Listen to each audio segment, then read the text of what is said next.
사도 바울이 우리에게 그리스도인의 3대 생활 강령, 항상 기뻐하라, 쉬지 말고 기도하라, 범사에 감사하라 이렇게 말씀했는데, 그 중에 쉬지 말고 기도하라 이렇게 말씀했는데 실제적으로 우리가 기도하는 것이 쉽지 않습니다. 그런데 언제 기도하게 되냐면 환난 당할 때, 보통 때는 큰 소리 칩니다. 그런데 큰 병이 걸렸다든지, 아니면 사업이 망했다든지, 자녀가 잘못했다든지 이러면 아무도 내 주먹을 믿으라고 큰 소리 칠 자가 없는 것이에요. 신앙생활도 보통 때는 한량하게 하다가 급해지면 새벽기도 나오는 것이에요. 급해지면 믿음의 사람은 하나님밖에 의지할 데가 없는 것입니다. 그래서 C.S. 루이스가 말하기를 고난이라는 것은 하나님의 메가폰이다, 확성기다. 이때까지 들리지 않는 소리가 엄청 크게 들리는 거예요. 평소에는 하나님의 음성을 들어도 깨닫지 못했었는데, 하나님 앞에 나가더라도 잘 몰랐었는데, 고난을 당하게 될 때에 하나님 말씀이 굽이 나에게 주시는 말씀이고 감동이 된다는 것이에요. 그래서 이렇게 나와서라도 기도하게 될 때는 반드시 하나님의 영광을 볼 줄을 믿습니다. 그래서 그런 말이 있습니다. 세상 눈을 감으면 영혼의 눈이 열린다. 아멘. 그래서 하나님께서 택하신 백성들을 연단시키는 방법은 주로 세 가지입니다. 첫 번째가 뭐냐면 경제적으로 망하게 하는 것이에요. 잘 나가다 경제적으로 몰락하게 되면 앞으로 살 길이 막막해지는 것이에요. 돈이 없으니까 미래가 모릅니다. 어떻게 될지. 계획도 세울 수가 없는 것이에요. 정상적인 생활을 할 수가 없게 되는 것이에요. 이때가 마치 이스라엘 백성들이 이 광야에서 40년 생활하는 것과 똑같습니다. 먹을 것도 없고 아무것도 없는 것이에요. 하나님의 공급 없이는 살 수가 없는 것이에요. 그러니까 이럴 때에 기도하면서 하나님이 주시는 은혜를 체험하게 될 때 순간순간 은혜를 체험하고 기적을 체험하게 되어 있는 것이에요. 그리고 무엇을 먹을까, 무엇을 입을까, 무엇을 마실까, 이러한 모든 것들을 통해 하나님의 사는 법을 우리가 배우게 되어 있는 것이에요. 그리고 둘째가 육체적으로 쳐서 병에 걸리게 됩니다. 사람이 병에 걸리게 되면 병 자체가 사람을 고통스럽게 하는 거예요. 병에 걸리면 모든 것이 스탑돼 버립니다. 중단돼 버린 것이죠. 공부하는 사람은 공부 더 이상 못해요. 미래 계획 세우는 사람 못해요. 사회생활도 중단해야 됩니다.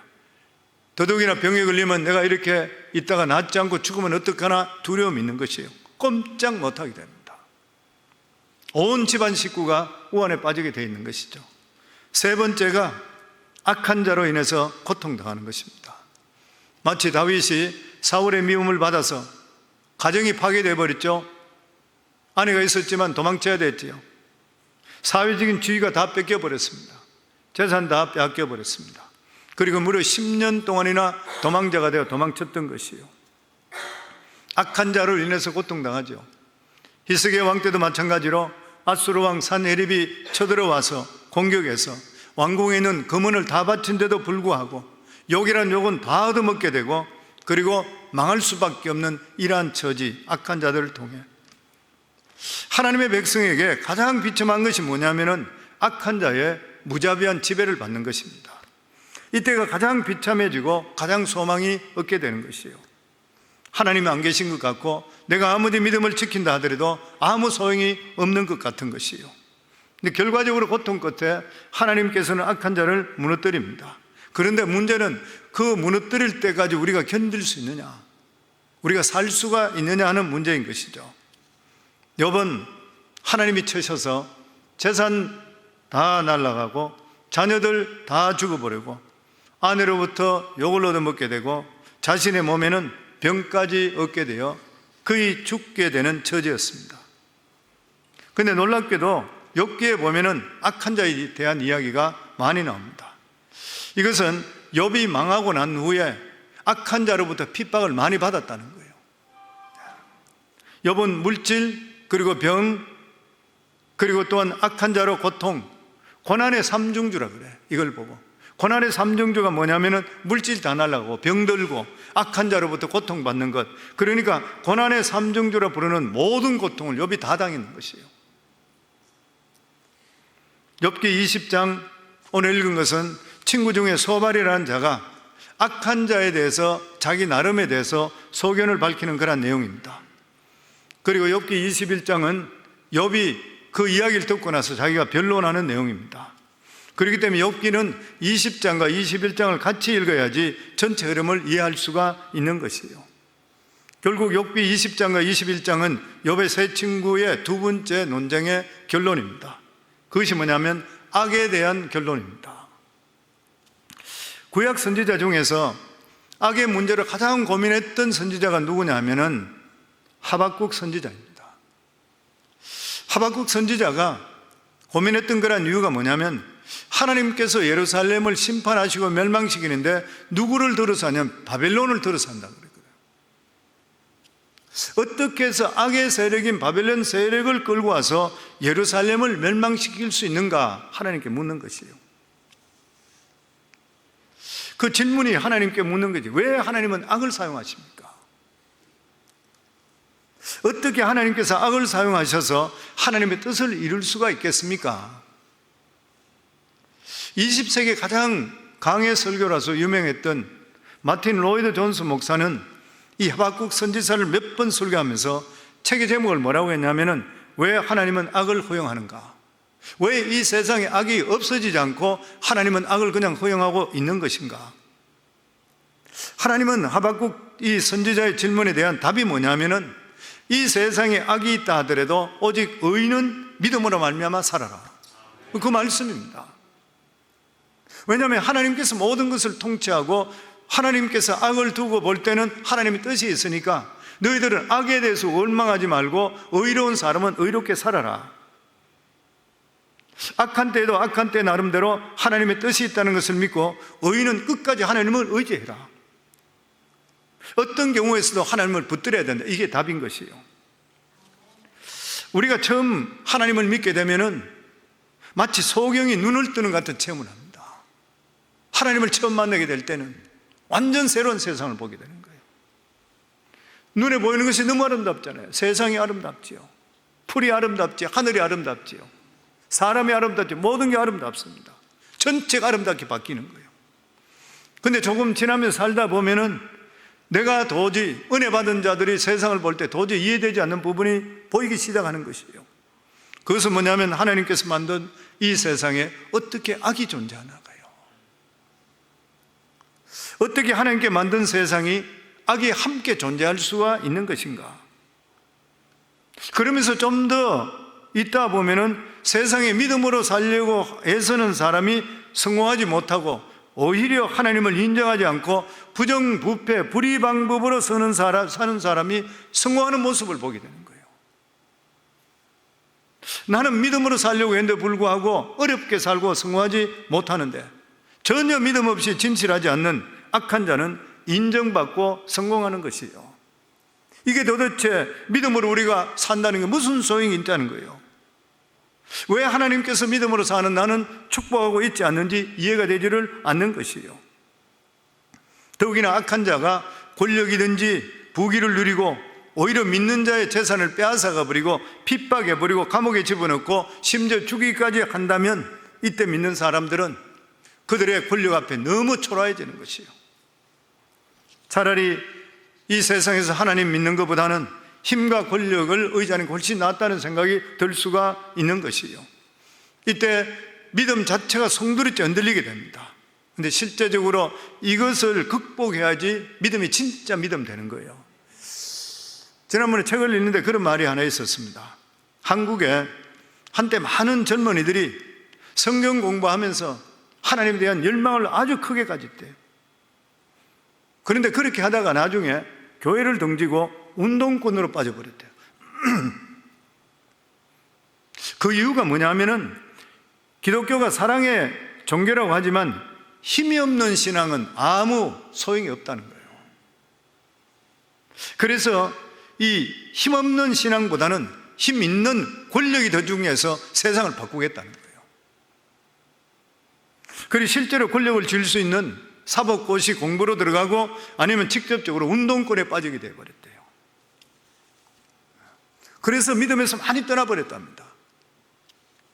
그러나 성도 여러분, 하나님은 결코 무능하신 분이 아닌 것이고, 하나님은 결코 이 세상에 팔짱만 끼고 구경하시는 분이 아닌 것이요.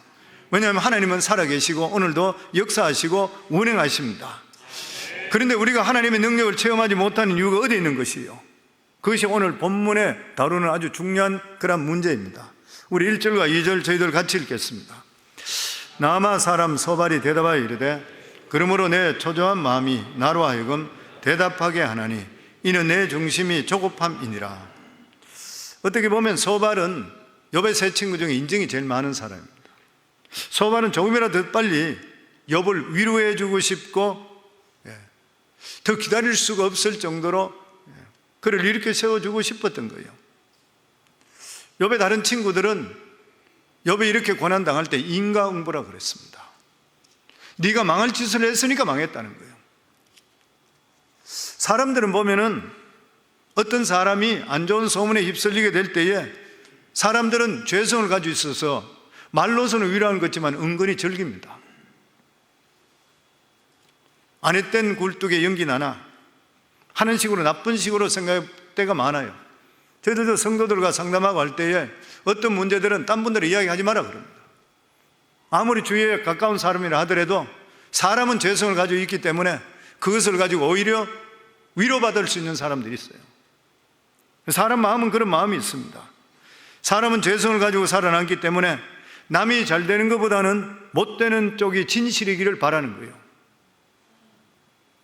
그런데 소발은 욥을 위로하기 위해서 말을 합니다. 우리 5절에서 7절 같이 읽겠습니다. 악인이 이긴다는 자랑도 잠시요 경건하지 못한 자의 즐거움도 잠깐이니라. 그 종감이 하늘에 닿고 그 머리가 구름에 미칠지라도 자기의 똥처럼 영원히 망할 것이라. 그를 본 자가 이르기를 그가 어디 있느냐 하리라. 소발이 악인에 대한 세 가지 생각을 가지고 있는데 첫 번째가 뭐냐면은 악인은 뭐냐? 발음하기는 좀 민망하지만 똥 같다. 지금 성경에 그렇게 되어 있습니다. 소발은 악인이 이긴다는 것은 자랑도 잠시요 경건하지 못한 자의 즐거움도 잠깐이라. 우선 악인이 이 세상의 권력을 가지고 있고 그 권력으로 대단한 재미를 보고 있는 것을 인정하는 것이요. 그러나 악인은 하나님의 때때로 몽둥이로 사용합니다. 바빌론과 마찬가지로 몽둥이는 자기 때를 만나 설칠 때는 모든 사람들이 두려워하고 벌벌 떨고 숨습니다. 그러나 역할을 다 끝나고 나면은 쪼개서 땔감으로 사용하는 거예요. 마찬가지로 악인은 하나님께 일시적으로 사용하는 것은 하나님의 백성을 연단시키기 위해서인 것이요. 연단이 끝난 후에는 더럽고 악취나기 때문에 똥 버리듯이 그다 버린다는 거예요. 그 말씀입니다. 그래서 사람들이 그것을 어디 찾나 찾아도 찾을 수가 없어. 자기의 똥처럼 영원히 망할 것이라. 그를 본 자가 이르기를 그가 어디 있느냐 하리라. 왜냐하면 똥이 있는 걸 치우고 나니까 보기 싫은데 없어졌으니까 시원한데 왜 찾아가겠냐는 거죠. 결국 악한 자들은 하나님의 선은 몽둥이기 때문에 다 쓰고 나면 배설물같이 된다는 거예요. 당장은 악한 자가 잘나고 똑똑하고 힘이 커서 보이지만은 악한 자는 주인공이 아니고 항상 하나님의 자녀가 주인공이고 그들은 엑스트라라는 거예요. 그리고 두 번째 여기에 보면 독의 이론입니다. 여기 보면 독의 이론이라. 악한 자의 가장 중요한 특징이 뭐냐면 하나님을 인정하지 않는 것이에요. 우리가 죄를 짓지 못하는 가장 중요한 이유가 어디 있습니까? 하나님을 두려워하기 때문에 그렇잖아요. 하나님을 두려워하기 때문에 죄를 못 짓는 것입니다.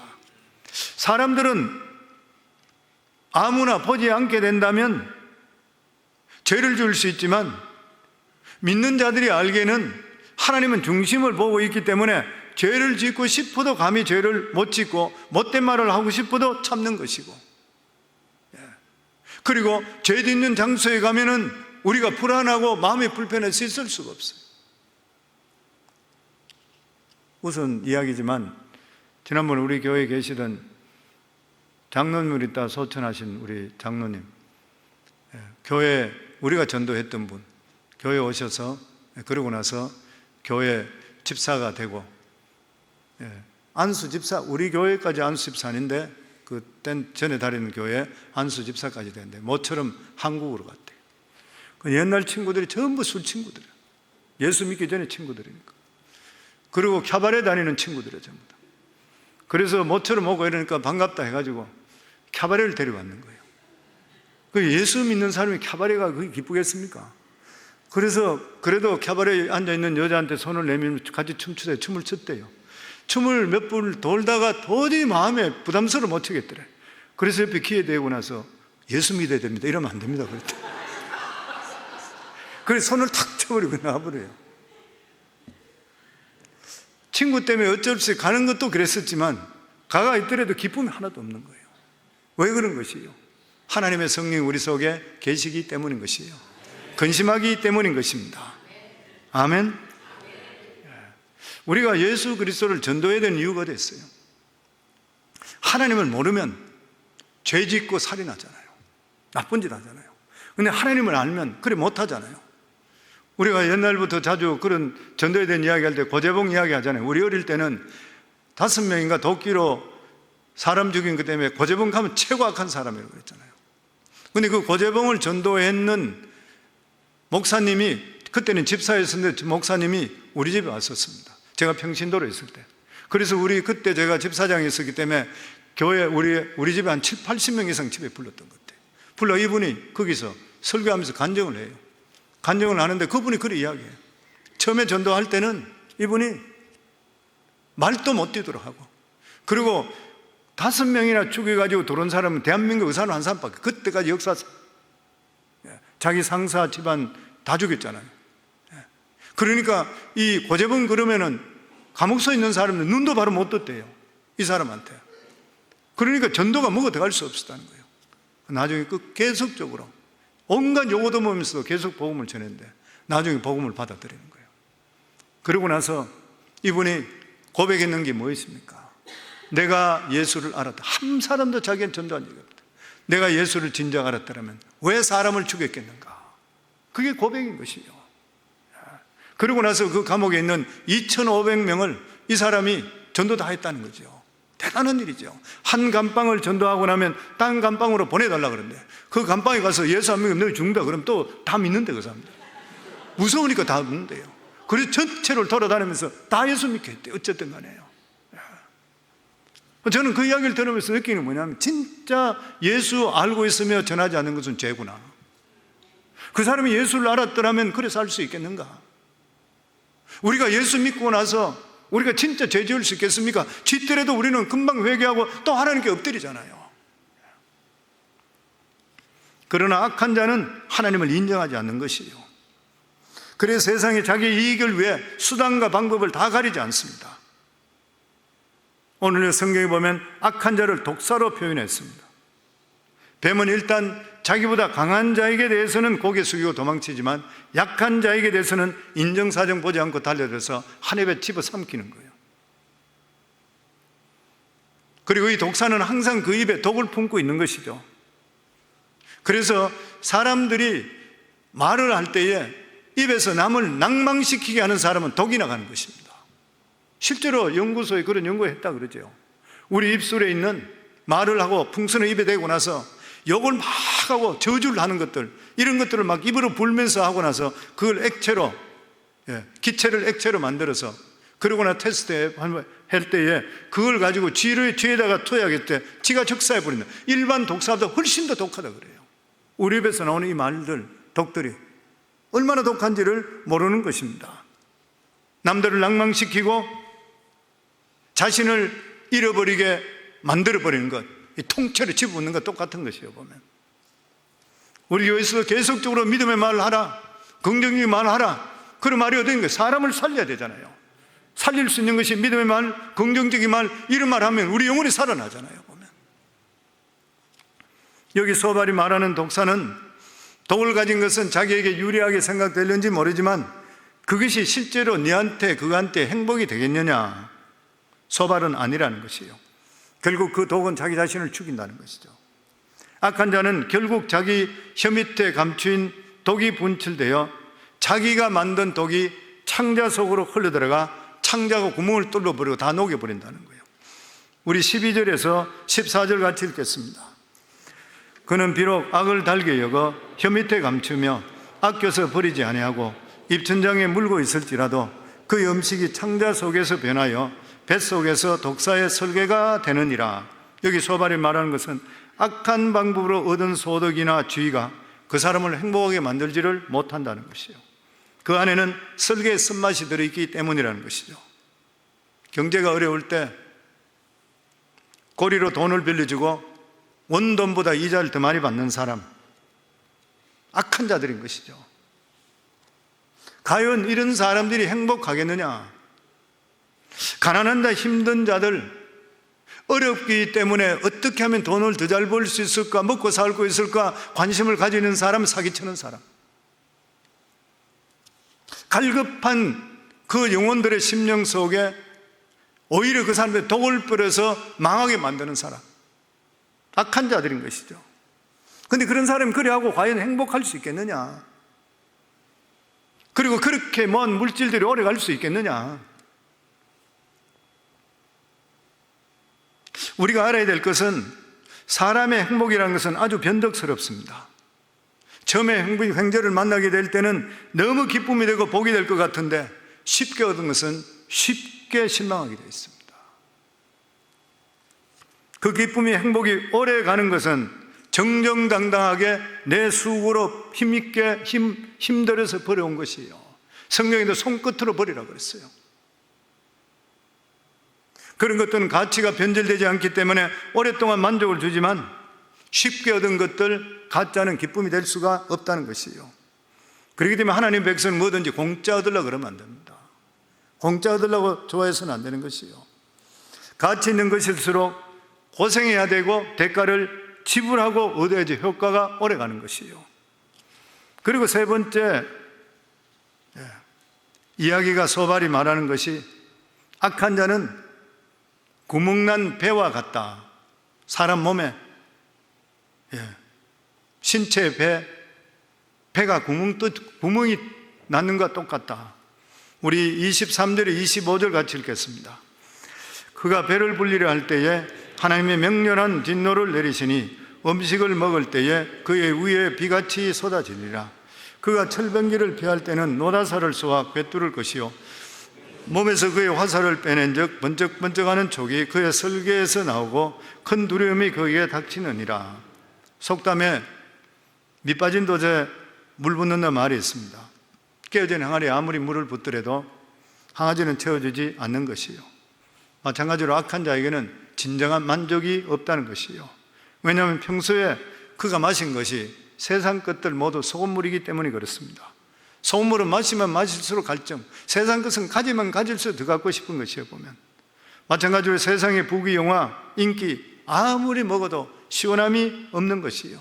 결국 마시다가 배가 터져 죽는 것이죠. 보면 그래서 20절과 21절에 보면 그는 마음의 평안을 알지 못하니 그가 기뻐하는 것을 하나도 보존하지 못하겠고 남기는 것 없이 모두 먹으니 그런즉 그 행복이 오래가지 못할 것이라.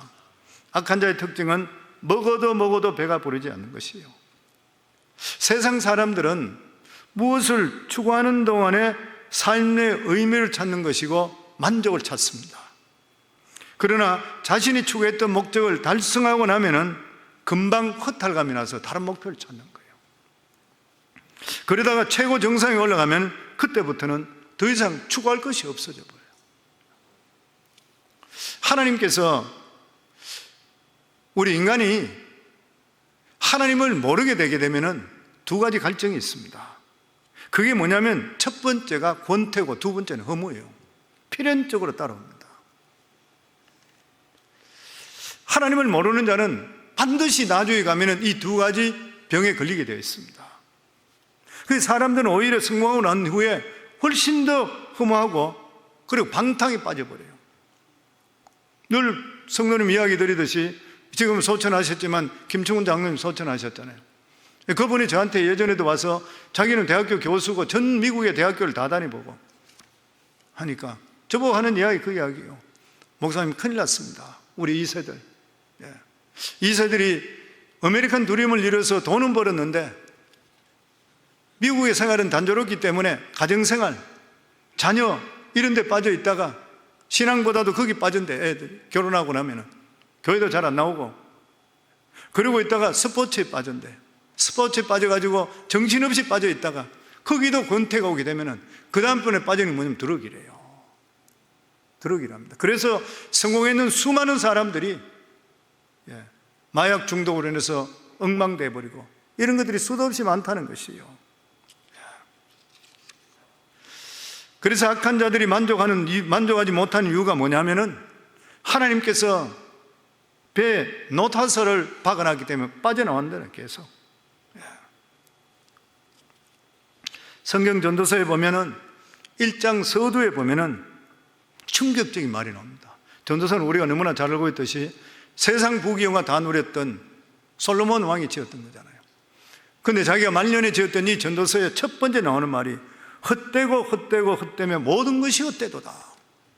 기가 막힌 말이잖아요. 헛되다 말이 히브리어로 말은 헤벨인데 뭐냐면 세상 사는 게 헛되고 헛되고 하는데 뭐냐면 실속이 없고 비어있다는 거예요. 인간의 삶은 뭐 겉으로 볼 때는 대단한 것 같아.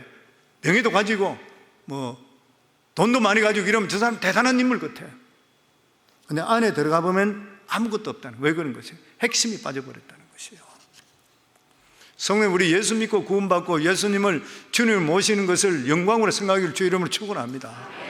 아멘. 우리 속에는 성령께서 우리 속에 계시잖아요. 예수님 말씀하시기를, 예수께 대답하여 이르시되 이 물을 마시는 자마다 다시 목마르니와.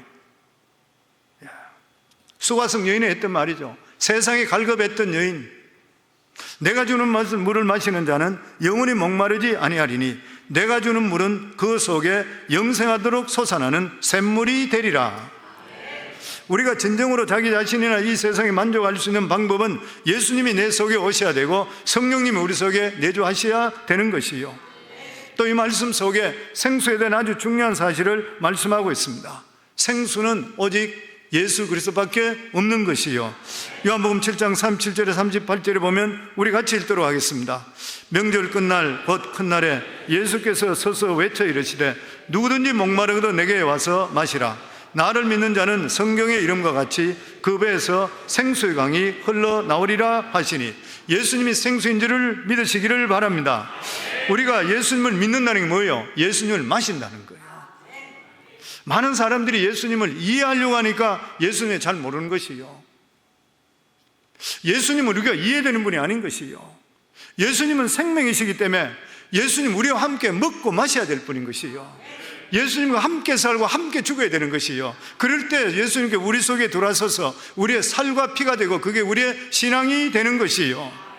신앙은 명상이 아니라 우리 삶 속에 녹아나야 되는 것이고 경험인 것입니다.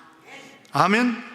그래서 신앙이라는 것은 객관적인 경험이 아니라 주관적인 경험인 것이에요. 그래서 개인적으로 예수님을 만나는 경험이 있어야 되는데 우리 모든 분들이 다 있기를 주의 이름으로 축원합니다.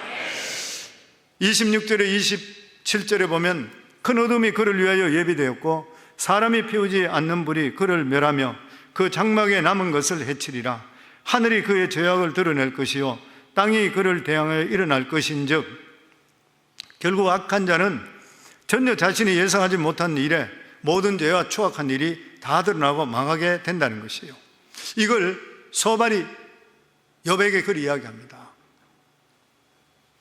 우리가 생각할 때 소발이 악인에 대해서 이 정도로 설명했더라면 욥은 충분히 위로를 받았을 것이에요. 그러나 욥은 소발의 설명에 만족하지 못합니다. 그 이유는 이 소발이 말한 것은 다 옳은 말이지만은 실제적으로 당해보면은 이 말을 했는 거, 그 말이 문제가 아니라는 것이요. 그러면서 욥이 대답하기를 21장 1절에서 6절까지 말씀 같이 읽겠습니다. 욥이 대답하여 이르되 너희는 내 말을 자세히 들으라. 이것이 너희의 위로가 될 것이니라. 나를 용납하여 말하게 하라. 내가 말한 후에 너희가 조롱할지니라. 나의 원망이 사람을 향하여 하는 것이냐? 내 마음이 어찌 조급하지 아니하겠느냐?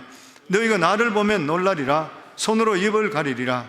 내가 기억하기만 하여도 불안하고 두려움이 내 몸을 잡는도다. 악한 자들이 공식처럼 시간이 지난 후면 자동적으로 망하고 하나님의 백성이 축복이 회복된다면 욥의 마음이 답답하지 않았을 것이란 거예요.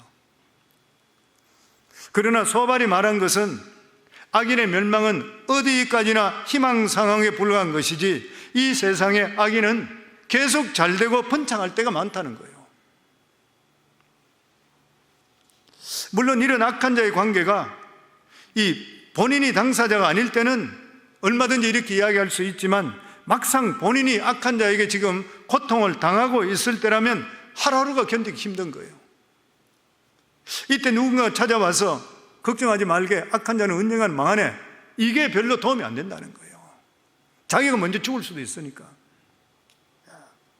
어려움에 빠진 사람은 당장 악한 사람이 망하든지 죽든지 아니면 자신의 명예가 회복되든지 위로를 받지 언젠가는 망할 것이라는 이런 말은, 막연한 말은 위로가 되지를 않는다는 거예요. 지금 욥은 엄청 고통을 당하고 있습니다. 그러면 어떻게 해야 되는 것인가? 여기서 욥은 고난당할 때 악인을 바라보고 사망하기를 바라서는 좋은 방법이 못 된다는 거예요. 그 악인이 빨리 망하는 것이 하나님 뜻이 아니라면 어떻게 할 거냐는 거예요. 너무나 오랫동안 기도 응답이 되지 않고 자기가 잘못될 수도 있다는 거예요. 그래서 오늘 이 말씀을 통해서 우리는 어려울 때 악한 사람을 보고 저 사람이 망해야지 하는 악한 사람을 바라보지 말아야 됩니다. 그렇다고 자기 자신을 쳐다보지도 말아야 되는 것이에요. 우리가 이런 일을 당할 때는 하나님만 쳐다보고 자꾸만 하나님의 영광을 체험할 수 있는 옛날 시절을 생각하고 믿음을 회복할 수가 있어야 되는 것이에요. 우리가 기도할 때도 마찬가지잖아요. 기도 많이 해보신 분은 이해하겠지만 기도할 때 기도문이 막혀가 기도 안 될 때 많아요. 근데 그때는 무슨 기도해야 돼요? 하나님께서 나에게 해주셨던 그 영광의 순간을 생각하면 하나님 이름 높이기 시작합니다. 계속적으로 하나님 이름만 높이기 시작하면 그때부터 기도문이 열리는 것과 똑같은 일인 것이에요. 욥은 이 세상에 악인들에 대한 심판이 공정하게 이루어지지 않는다고 합니다. 7절에서 11절입니다. 같이 읽겠습니다. 어찌하여 악인이 생존하고 장수하며 세력이 강하냐? 그들의 후손이 앞으로 그들과 함께 굳세게 서고 자손이 그들의 목전에 그러하구나. 그들의 집이 평안하여 두려움이 없고 하나님의 매가 그들 위에 임하지 아니하며 그들의 수소는 새끼를 베고 그들의 암소는 낙태하는 일이 없이 새끼를 낳는구나. 그들의 아이들은 양떼같이 내보내고 그들의 자녀들은 춤추는구나. 우리가 생각하기에 악인은 어느 정도 권세를 휘두르다가 망해야 되는데 세상은 그렇지 않더라는 거예요. 어떤 때는 악인이 일찍 죽을 수도 있지만은 만수를 누리면서 오래 살 수도 있고 자손들도 많이 있고 참으로 행복하게 살더라는 거예요. 투자하는 것마다 대박을 일으키고 짐승을 키우는데 새끼도 하나도 낙태하지 않고 잘나서 번창하는 거예요. 결국 욥은 소발 네가 말하는 것은 하나의 기대이나 희망상에 불과하지 실제로는 이 세상에 악이 그렇게 빨리 망하지 않더라는 것이에요. 이래서 비슷한 표현이 21장에 몇 번씩 나옵니다. 17절에 18절에 보면 악인의 등불이 꺼짐과 재앙이 그들에게 닥침과 하나님이 진노하사 그들을 공고하게 하심이 몇 번인가. 그들이 바람 앞에 금불같이 폭풍이 날아가는 겨같이 되었도다. 악인의 등불이 꺼지는 것이나 재앙이 임하는 것이나 하나님의 진노로 공고케 하는 일이 별로 없더라는 것이에요. 그러면서 23절에 26절입니다. 같이 읽겠습니다. 어떤 사람은 죽도록 기운이 충실하여 안전하며 평안하고 그의 그릇에는 젖이 가득하며 그의 골수는 윤택하고 어떤 사람은 마음의 고통을 품고 죽음으로 행복을 맛보지 못하는도다. 이 둘이 매한가지로 흑석에 눕고 그들 위에 구더기가 덮이구나. 악인과 선인이 살다가 똑같이 죽는 것, 그 이야기하고 있어요. 어떤 사람은 죽을 때까지 건강하고 편안하고 풍요로운 삶을 살다가 조용히 생을 마쳐요. 어떤 사람은 살아가는 내내 고통을 받고 단 한 번도 축복을 받지 못하다가 세상을 떠납니다. 이건 욥이 직접 겪고 있는 고난과 대조되는 것이에요. 욥은 의로운 사람이면 극한 고통을 받았던 것이에요. 악인들이 오래 사는 경우도 많아. 제가 찾아보니까 김일성이가 82살에 죽었더라고요. 82살인데 94년도에 죽었는데 한국 남자의 평균 수명이 몇 살이냐면 70세대예요. 모택동은 수천만 명을 죽인 사람이잖아요. 그런데 모택동이 76년도에 죽었는데 그때 전 세계 남자 평균 수명이 몇 살이냐면 56세인데 82살에 살았어요. 엄청 장수했어요. 길게도 살았어요. 스탈린은 수천만 명 죽였잖아요. 소련에. 얼마나 악인이에요. 그런데 스탈린이 죽은 것이 53년도에 죽었대요. 53년도에 평균 세계 남자 수명이 몇 살이냐면 45세로 되어 있어요. 한국도 45세, 미국만 65세였었어요. 얼마나 오래 살았는지 몰라. 그 욥의 이야기를 들어보면은 하나님의 심판에 대한 불만이 많습니다. 즉 하나님은 이 세상의 악인을 제대로 심판하지 않는다는 거예요. 악인은 이 세상에 못된 짓 실컷하고 잘 살다가 죽는 경우가 너무 많다는 거예요. 근데 사실 욥의 말이 맞는 부분도 있고 맞지 않는 부분도 있습니다. 하나님은 이 세상에서 악인들을 심판하십니다. 소발의 말처럼 처음에는 몽둥이처럼 사용하다가 나중에 쓰고 나면은 배설물처럼 버린 것이 사실입니다. 이것이 모든 사람에게 해당되는 것은 아닌 것이요. 악인들 중에 이 세상에서 심판받지 않고 평안에 잘 살다가 죽은 사람도 많이 있습니다. 그 이유가 어떤 것이요? 먼저 이 세상의 심판은 하나님의 영원한 심판에 맛보기에 불과하기 때문에 완전한 심판이 아니기 때문에 죽고 나면 완전한 심판이 됩니다. 하나님께서 이 세상에 다 심판하신다면 하나님 보좌 앞에 심판받을 것이 없을 것이에요. 그래서 이 세상에 일어나는 심판은 어디까지나 장차 있을 심판의 경고에 불과한 것이에요. 하지만 많은 경우에 악인들은 이 세상에 살면서도 심판을 받는 경우가 많이 있습니다. 인과응보식으로. 그러면서 하나님이 살아계시고 영광이 나타날 수도 있는 것이죠. 또 하나는 하나님은 악인이라 하더라도 그 인격이나 가치를 짓밟거나 무시하지 않습니다. 하나님은 악인도 사랑하십니다. 모든 사람이 구원을 받으며 하나님을 아는 지식에 이르기를 원하신다고 그랬습니다. 모든 사람이죠. 악인 중에 나중에 하나님의 사랑에 감격해서 회개할 사람이 많이 있다는 것이에요. 그래서 어느 학자는 그런 말을 했습니다. 하나님은 악인을 심판하는 원리와 믿는 자를 심판하는 원리가 다르다. 악인을 심판할 때는 쓰레기통 원리를 사용한다. 쓰레기통은 쓰레기가 가득 차야지 버리게 된다. 그래서 차곡차곡 기다리고 있다. 그러나 믿는 자의 그릇은 그때그때 깨끗하게 씻어야지 음식을 담을 수 있기 때문에 하나님 백성은 그러시기 때문에 우리가 잘못했을 때마다 우리에게 어려움을 주고 고통을 줘서 우리 자신들을 깨끗게 만든다, 틀린다는 거예요. 하나님 백성은 항상 깨끗하게 사용하십니다. 왜냐하면 쓰레기통이 아니기 때문이라는 거죠.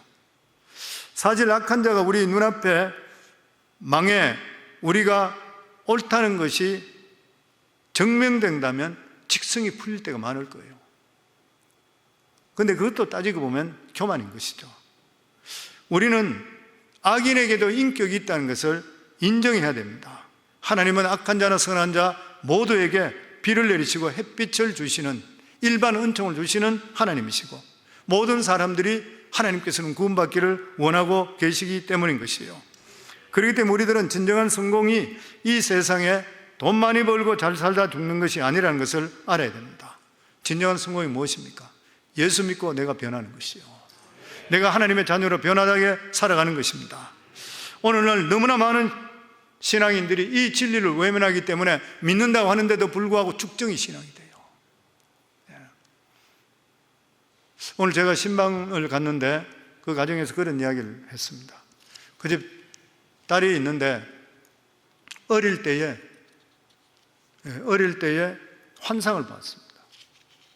어릴 때 환상을 보는데 겨울이 있는데 겨울로 이렇게 가는데 수많은 사람들이 그쪽으로 가는데 그 길로 가는 길들이 이게 지옥으로 떨어지는 길이에요. 그게 어린아이 눈에 보이는 거예요. 그런데 그인데 보면은 자칭 그리스도인이라 하는 사람들이 수도 없이 안에 섞여 있는 걸 어린애가 보는 거예요. 그 말이 뭔 것입니까? 정말 주여 주여 하는 데마다 천국에 가는 것이 아니라 교회 안에 들어있다 한다 하더라도 수많은 쭉정이 있다는 거예요. 그걸 아이 눈에 환상으로 보이게 해요. 더럽고도 떨리는 그런 일인 것이죠. 누구든지 간에 보면. 믿음의 진정한 성공은 우리 삶이 얼마나 변화됐는 것이에요. 내가 얼마나 복을 받았냐가 아니라 내가 믿음 안에 들어오고 내 삶이 얼마나 바뀌냐는 것입니다. 악한 자들은 이 세상에서 구원을 받지 못하면 그들은 실패한 인생, 영원히 실패해버립니다. 결국 악한 자들은 하나님의 백성을 정금으로 만들어 놓고 고통을 주면서 정금으로 만들어 놓고 자기는 영원히 쭉정이로 남는 악인의 실패이고 멸망입니다. 우리가 어려움 당할 때 하나님께서 우리 기도를 듣지 않는 것 같이 생각해요. 그러나 하나님 다 듣고 계십니다. 욥기 마지막 쪽에 보면은 욥기 42장 5절에 보면 내가 주께 대하여 귀로 듣기만 하였사오나 이제는 눈으로 주를 배움나이다. 하나님께서는 우리의 기도 소리만 듣는 것이 아니라 신음 소리도 듣고 계시는 것이요, 하나님께 우리가 답답해서 끙끙거리는 소리를 다 듣고 계시는 것이요, 이사야 38장 5절에 보면 너는 가서 이스기야에 이르기를 내 조상 다윗의 하나님 여호와께서 이같이 말씀하시기를 내가 내 기도를 들었고 내 눈물을 보았노라. 내가 내 수 안에 15년을 더하고 우리의 기도를, 고통 중에 있는 우리의 기도를 들으시고 눈물을 보셨다는 거예요. 창세기 21장 17절에 하나님이 그 어린 아이의 소리를 들으셨으므로 하나님의 사자가 하늘에서부터 하갈을 불러 이르되 하갈아 무슨 일이냐 두려워하지 말라. 하나님이 저기 있는 아이의 소리를 들으셨나니, 이스마엘의 소리를 들으셨습니다. 마태복음 10장 30절에 보면 너희에게는 머리털까지 다 세신 바 되었나니 두려워하지 말라. 너희는 많은 참새보다 귀하니라. 하나님은 오늘도 살아계시고 오늘도 이 자리에 와 계시고 오늘도 하나님께 우리 기도를 들으시는 줄 믿습니다. 그런데 어려움 속에 왜 아직까지 침묵하고 계시는 것인가? 때가 아직 어둡기 때문입니다. 어둠의 때인 것입니다. 하나님의 정해진 환난의 때이기 때문입니다. 그럴 때는 기도한다고 해서 곧바로 응답되는 것이 아니에요. 지나가야 됩니다. 하나님께서 정하신 때를 지나가야 돼요. 우리를 온전하게 하기 위해서 일시적으로 악한 자의 손에 맡길 때는 우리 신음소리를 들어도 하나님 응답하지 않습니다. 뿐만 아니라 우리가 기도하는데도 불구하고 응답되지 않는 것은 하나님께서 우리에게 회개하는 기도의 시간을 주시는 거예요. 아무리 기도해도 응답이 없으면 자기 자신을 자꾸 돌아보게 되잖아요. 내가 돌아보면서 내가 있는 죄까지 쥐어짜는 것이요, 그러면서 회개하는 것입니다. 그래서 하나님께서는 응답이 없더라도 우리가 기도하는 것을 기뻐하십니다. 그러므로 우리는 어려울 때일수록, 응답이 없을수록 더욱 기도하기를 바라는 것이요, 아무리 어두운 때에 환난의 때라 하더라도 기도 응답이 지연하는 될 뿐이지 기도가 응답되지 않는 것은 아니라는 것을 기억하셔야 되는 것이고, 하나님의 응답의 때가 될 때는 소나기같이 기도가 응답이 쏟아지기 시작합니다. 그래서 그런 이야기 많이 해요. 어려움이 올 때는 어려운 것이 계속적으로 와. 한번 어려움의 응답이 시작되면 응답이 몰려서 쏟아지도록 합니다. 저는 우리 성도님 모두 다가 이제는 하나님이 주시는 응답의 때가 저기를 주의 이름으로 축원합니다. 그렇기 때문에 우리는 이 세상에 악인을 지켜보고 믿음 소리 잘 못하는데도 불구하고 잘 되는 거고 절대 불화할 필요가 없어요. 왜냐하면 악인의 역할은 엑스트라입니다. 항상 엑스트라인 것이요. 그러나 우리는 끝까지 하나님을 바라보므로 해서 하나님의 아름다운 형상이 우리에게 만들어지기를 하나님이 원하고 계시는 것이요, 우리 누가 앞에도 비굴하지 않고 우리 안에 들어있는 정금 같은 믿음이 찬란하게 빛날 수 있는 정말 별과 같이 빛나는 교회 그리고 성도가 다 되기를 주의 이름으로 축원합니다.